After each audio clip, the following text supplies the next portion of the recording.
Bonjour tout le monde, nous allons continuer notre formation et nos cours de comptabilité.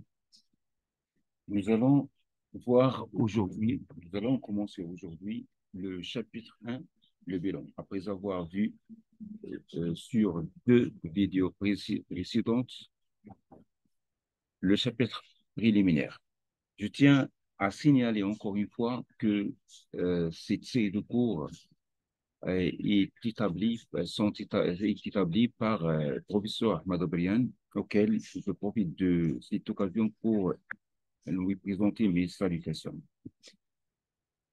Donc, la présentation de la situation financière de l'entreprise. La situation de l'entreprise à un moment donné se compose d'une part de l'ensemble des biens qu'elle possède et des créances envers ses partenaires, c'est-à-dire tout ce que l'entreprise possède dans son patrimoine. Nous avons vu au niveau de dans la dernière vidéo que l'entreprise possède. Il y a un patrimoine actif et un patrimoine passif. Donc, ici, tous les biens que l'entreprise présente et les créances également sont, sont un patrimoine actif. Et d'autre part, l'ensemble des sommes qui lui ont permis de posséder ces biens, c'est-à-dire les capitaux et les dettes. Les capitaux qui ont été apportés par les associés ou les propriétaires de l'entreprise et les dettes envers soit les fournisseurs, soit l'État, etc. Donc, je récapitule. La situation de l'entreprise se compose de deux unités. L'ensemble des biens qu'elle possède, c'est-à-dire son patrimoine actif, et l'ensemble des sommes qui lui ont permis de posséder ces biens, c'est-à-dire euh, le patrimoine passif, composé de capitaux propres de l'entreprise et des dettes. Nous allons, nous allons résumer ça par ce schéma suivant. Donc, le schéma suivant récapitule ce que je viens de dire.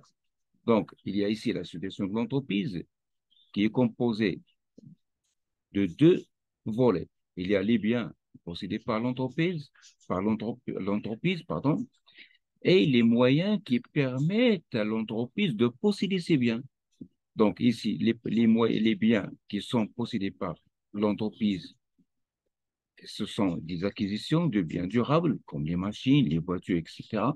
Il y a les stocks de marchandises, c'est-à-dire les stocks qui sont stockés, les marchandises, pardon, qui sont stockées au niveau des magasins de l'entreprise. Il y a également les crédits accordés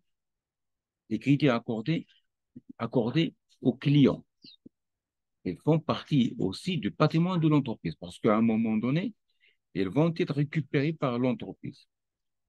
Il y a les avoirs en banque et les avoirs en caisse, c'est-à-dire ce que l'entreprise possède en banque et ce qu'elle possède également en espèces, c'est-à-dire en caisse.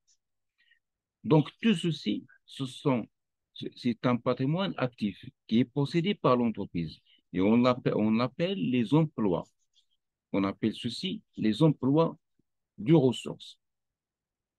De l'autre partie, il y a les moyens qui permettent à l'entreprise de posséder ces biens, c'est-à-dire le capital, c'est-à-dire les apports des propriétaires de l'entreprise ou des associés. Il y a également les dettes qui peuvent être soit des emprunts auprès des établissements financiers comme les banques, les dettes accordées par les fournisseurs, euh, par l'État également. Tout ceci, ça s'appelle l'origine des ressources. Ça s'appelle origine des ressources, c'est-à-dire d'où vient l'argent, d'où viennent les ressources. Donc, c'est l'origine des ressources. Donc, et en fin de compte, nous aurons la formule suivante. Total des emplois égale total des ressources. Ça, il faut toujours l'avoir. Cette égalité, il faut toujours l'avoir. C'est-à-dire, on a d'un côté les ressources qui sont ici, sur ressources, c'est-à-dire l'origine de ce que possède l'entreprise. Donc, ces ressources vont être utilisées où? Ils vont être employées où?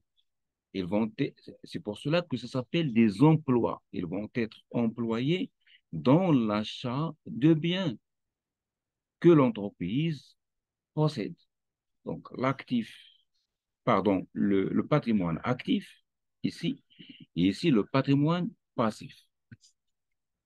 Après, nous allons voir à présent une application.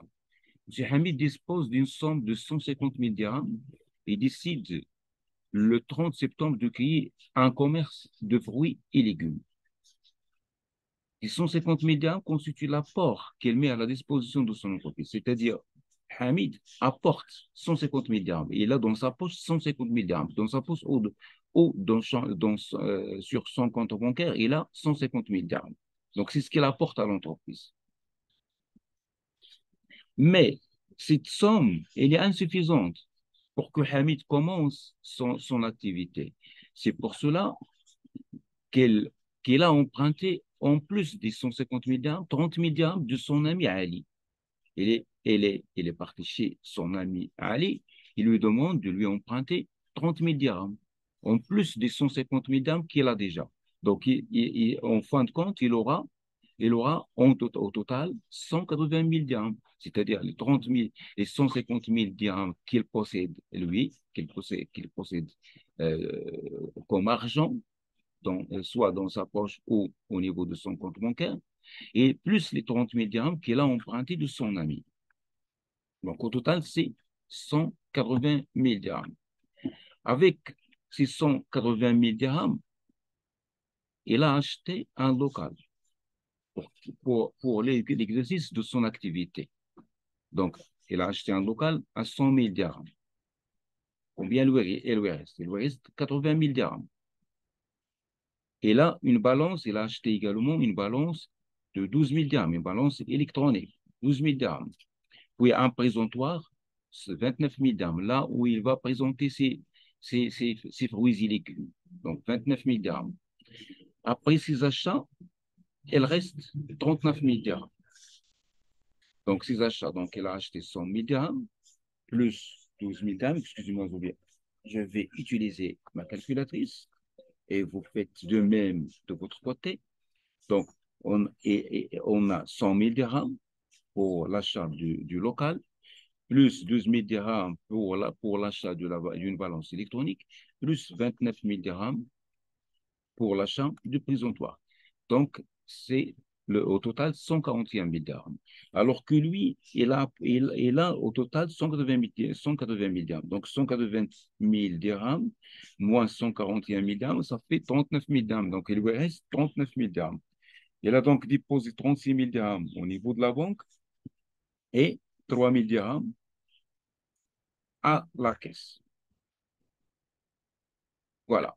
Donc, le travail demandé, c'est d'établir la situation de l'entreprise de Hamid au 30 septembre. Donc, tout d'abord, on doit vérifier l'égalité totale des emplois, égalité totale des ressources. Où sont les ressources? Les ressources, c'est les apports, les 150 000 dirhams qu'elle possède, plus les 30 000 dirhams de crédit, d'emprunt qu'elle a emprunté, 30 000 dirhams qu'elle a emprunté de son ami Ali. Puis, les emplois, là où il a employé, c'est 180 000 dirhams, les emplois. Donc ici, ce sont les ressources, les 180 000 dirhams, ils représentent les ressources, c'est-à-dire la ressource de son argent, la ressource, l'origine de l'argent. Où cet argent, il va l'employer où, il va utiliser où. Ce sont des emplois, ce qu'il va faire. Donc, il va les utiliser, il va les employer pour l'achat d'un local, 180 000 dirhams, 180 000 dirhams, puis d'une balance électronique, 12 000 dirhams, puis d'un présentoir, 29 000 dirhams, et le reste, c'est les déposés à 36 000 dirhams déposés en banque, 3 000 dirhams déposés à la caisse. Donc, au total, on a 180 000 dirhams.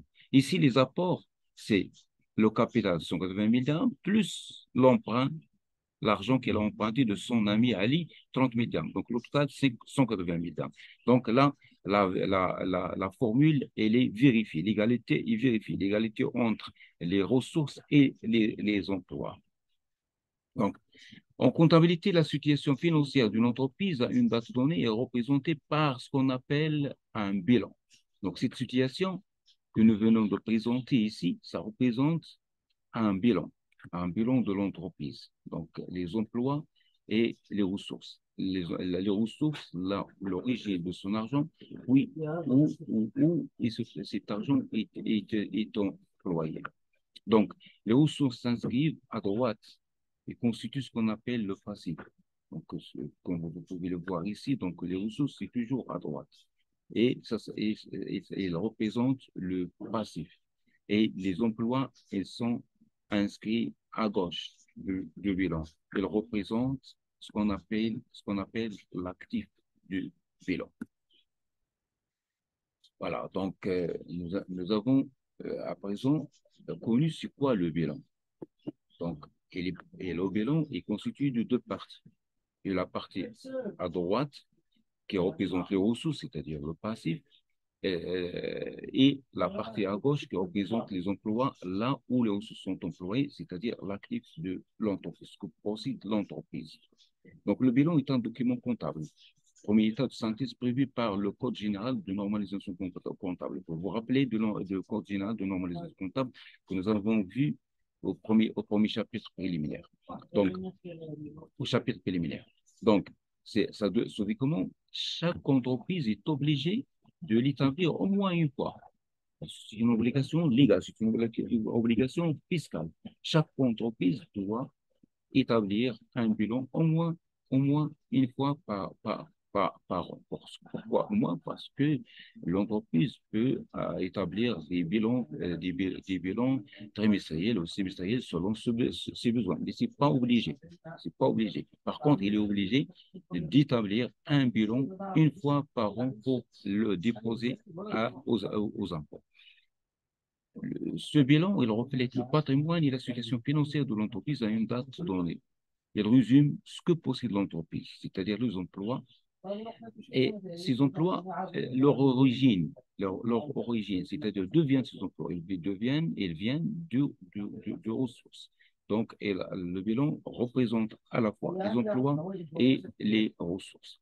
Donc, le bilan se présente sous forme d'un tableau divisé en deux parties qui s'appelle la première partie qui est à droite, qui s'appelle le passif. Il englobe toutes les ressources de l'entreprise, représente les ressources de financement de l'entreprise, le capital, les emprunts des banques, les dettes envers les fournisseurs, etc. C'est au niveau du passif qu'on trouve tout ceci. C'est-à-dire les ressources de l'entreprise, l'argent, de l'origine de l'argent, l'origine de, euh, du patrimoine de l'entreprise, c'est au niveau du passif du bilan. Ces, ces ressources, ils vont être employées où? Ils vont être employées par l'entreprise pour l'achat des biens, ce qu'il va posséder, ce qu'il possède. Donc, c'est au niveau de l'actif qu'on va trouver ceci. Donc, ces ressources, ils sont employés en quoi? Donc, ils sont employés dans l'achat, par exemple, des machines, etc. Donc là, on va les trouver au niveau de l'actif. C'est la partie gauche. C'est la partie gauche, pardon. Donc, ces emplois concernent les frais de constitution. Donc, l'entreprise, quand il va être constituée, il va engager des frais. Ça va être frais pour qu'il soit créé. Donc, ça s'appelle les frais de constitution. L'acquisition des immobilisations. L'acquisition des immobilisations, pour l'entreprise, a besoin d'acheter des machines, et a besoin d'acheter des voitures, a besoin d'acheter des bureaux, etc. Ça s'appelle les immobilisations. Ça s'appelle l'acquisition des immobilisations. Il a besoin également d'acheter des stocks de marchandises, d'acheter des marchandises et les déposer en stock. Donc, ce sont des stocks qui paraissent au niveau de l'actif du bilan. Ils peuvent se présenter aussi sous forme de créances sur les clients. Donc, ces emplois, ces ressources, on peut également les trouver au niveau des créances sur les clients, c'est-à-dire les clients auxquels l'entreprise a vendu des marchandises ou des services et qui n'ont pas encore payé. Donc, ils représentent des créances en faveur de l'entreprise. On peut également trouver ces ressources au niveau de la trésorerie de l'entreprise. Soit en banque, c'est ce que l'entreprise détient sur son compte bancaire, soit en espèces au niveau de la caisse de l'entreprise. Voilà. Donc, on peut schématiser le bilan de l'entreprise de la façon suivante. Il y a deux parties, comme nous venons de voir. La partie droite, c'est le passif, là où on trouve des ressources qui sont représentées par les capitaux propres, par les dettes. Il y a également la partie à gauche, qui est l'actif, où on trouve les emplois, c'est-à-dire ce que possède, là où sont employées les ressources de l'entreprise pour l'acquisition soit des biens, soit des créances, etc. Donc, il faut également vérifier, il faut toujours vérifier la formule, l'égalité suivante. Il faut que le total de l'actif soit égal au total de passif. Nous avons vu tout à l'heure que et il faut que le total des ressources soit égal au total des emplois. Donc ici, nous changeons la nomenclature et ça devient total actif et égal, doit être égal à total passif. Donc, chaque emploi fait par l'entreprise est obligatoirement financé par une ou plusieurs ressources de l'entreprise. Donc, à chaque fois que l'entreprise acquit, par exemple, un bien, ce bien doit être obligatoirement financé par une ressource ou plusieurs ressources. C'est-à-dire, si l'entreprise achète par exemple une machine, cette machine, l'argent avec lequel est achetée cette machine peut provenir soit du capital de l'entreprise, c'est-à-dire les apports des associés de l'entreprise, ou des propriétés de l'entreprise, soit des emprunts auprès des banques, soit des dettes fournisseurs. Donc, un ou plusieurs ressources. Donc, de leur côté, toutes les ressources disponibles trouvent nécessairement un emploi. Donc, chaque emploi est obligatoirement financé par un ou plusieurs ressources. Et chaque ressource doit trouver obligatoirement un emploi. Soit qu'elle fait objet d'un achat, d'une acquisition d'une machine, soit qu'elle fait tout simplement objet d'un dépôt au niveau de banque ou au niveau de la caisse, ou d'une créance client, etc. Donc, par conséquent, le montant des éléments dont dispose l'entreprise, c'est-à-dire l'actif, est égal au montant des ressources. C'est-à-dire, là, ne, ne- nous demanderons d'où vient l'égalité total actif égale total passif. C'est parce que chaque emploi a une ressource au moins et chaque ressource doit avoir obligatoirement un emploi au niveau du bilan.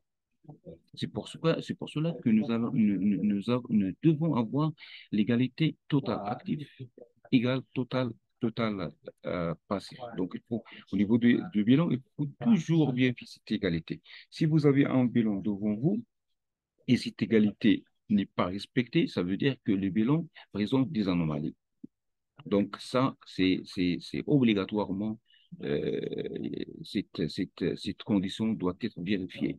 La première des choses que vous allez vérifier, si vous avez un bilan sous vos mains, euh, un bilan une entreprise, par exemple, on vous demande de vérifier un bilan. Donc, la première des choses à vérifier, c'est cette égalité. Contrairement au bilan de constitution, donc ici, nous allons voir une remarque. Le bilan de constitution, c'est-à-dire le premier bilan de l'entreprise, l'équilibre est établi automatiquement. Il est établi automatiquement. C'est-à-dire le total des ressources doit être égal total des emplois. Alors que le bilan de fin de l'année, l'équilibre est établi par l'ajout d'un résultat. Un résultat, ça peut être un bénéfice ou une perte. Ça, nous avons déjà vu au chapitre préliminaire, c'est quoi un résultat. Donc voilà. Donc le bilan de constitution, nous allons automatiquement le total actif égal total passif, pardon, et le bilan de fin d'exercice, nous allons total actif égal total passif, plus ou moins un résultat. Pourquoi plus ou moins? Parce que si le résultat est positif, nous allons utiliser plus.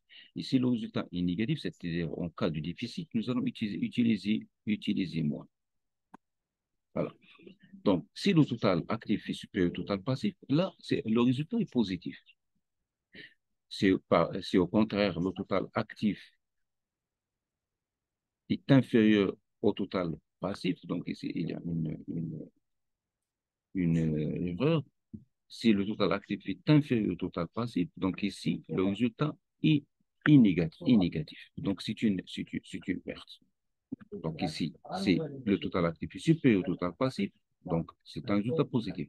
Si par contre le total actif est inférieur, donc ici c'est inférieur au total passif, donc le résultat est négatif.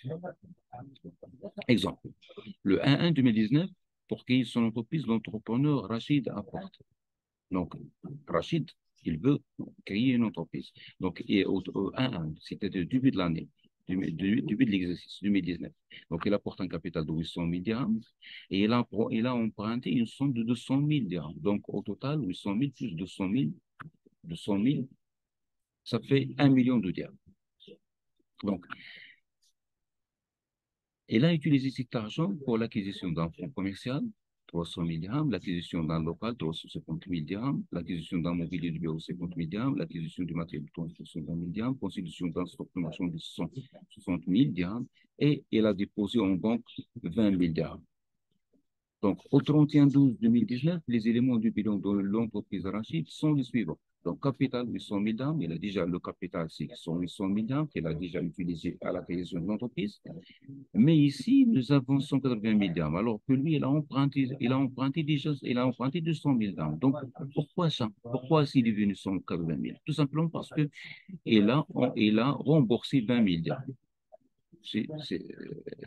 Voilà, donc il a emprunté de 180 000 au début de l'année, de 100 000 dirhams, pardon, au début de l'année, mais à la fin de l'année, il a déjà remboursé 20 000 dirhams. Il voyait donc un emprunt de 180 000 dirhams. 180 000 dirhams. Donc, fonds commercial 300 000 dirhams, local 350 000 dirhams, mobilier de bureau 40 000 dirhams, etc. Donc, le travail à faire, c'est de présenter le bilan de l'entreprise Rachid au 1-1 2019, puis le bilan final au 31-12-2019. Donc, je vous demande d'arrêter de faire pause de la vidéo et essayer de tout d'abord présenter le bilan, le bilan du 1-1 2019, c'est-à-dire le bilan du début de l'exercice, puis le bilan de fin d'exercice. Voilà, donc la correction, donc les emplois. Donc, les emplois, l'argent qu'il a employé, l'argent est employé où? Nous avons dit qu'il y a un emprunt, qu'il y a un capital de 800 000 dirhams plus un emprunt de 200 000 dirhams, c'est-à-dire 1 million de dirhams. Donc, l'argent est utilisé où? Les 300 000 dirhams, c'est dans l'achat d'un fonds commercial, 350 000 dans l'achat d'un local, etc., etc. Et le total, donc, c'est 1 million de dirhams. Donc, là, nous avons l'égalité entre les emplois et les ressources. Donc, voilà. Donc, le ressources, c'est 800 000 dirhams plus 200 000 dirhams, ça fait 1 million de dirhams. Donc, les emplois, c'est 1 million de dirhams. Donc, nous avons l'égalité. Donc, voilà le bilan au 1-1 2019. Total actif est égal à total passif. Comme vous pouvez le voir ici, 1 million de dirhams au niveau de l'actif et 1 million de dirhams au niveau du passif. Maintenant, on peut voir déjà, on peut remarquer que l'équilibre est fait automatiquement. On n'a pas besoin, besoin de quoi que ce soit pour établir l'équilibre au niveau du bilan. L'équilibre est automatiquement réalisé. Donc, le total des ressources sont employés ici. Donc, ce qui fait que nous avons l'équilibre automatique. Total actif égal total passif. 31-12-2019, nous avons donc ici les 300, donc ici le capital 800 000 dirhams, mais les emprunts, c'est 180 000 dirhams. Donc j'ai expliqué, j'ai dit que normalement, nous avons l'emprunt, c'est 200 000 dirhams, vous pouvez le voir ici, et voilà, vous pouvez le voir ici, 200 000 dirhams, mais au 31-12, c'est devenu 180 000 dirhams, tout simplement parce que de 20 000 dirhams ont été remboursés. Voilà. Donc, commençons ici. Donc, nous avons un fonds commercial à 300 000 dirhams, le local 350 000 dirhams, etc., etc. Donc, nous avons un total actif qui est égal à 1 118 000 dirhams. Ici, normalement, nous allons voir moins que 1 118 000 dirhams. Donc, nous allons remarquer que le total actif est supérieur au total passif. Donc, la différence, c'est un résultat qui est positif. Voilà, donc total actif, 1 118 000 dirhams. Total passif, c'est 1 100 000 dirhams. Nous ne comptons pas le résultat parce que le résultat, nous ne le connaissons pas avant. Donc, c'est après qu'on calcule le résultat. C'est le total actif moins le total passif, c'est-à-dire 1 118 000 dirhams moins 1 100 000 dirhams qui donne un résultat positif de 18 000 dirhams. Donc, c'est un bénéfice. Donc, l'entreprise a réalisé un bénéfice. Et nous aurons donc l'égalité total actif égale total passif en ajoutant les 18 000 dirhams du résultat.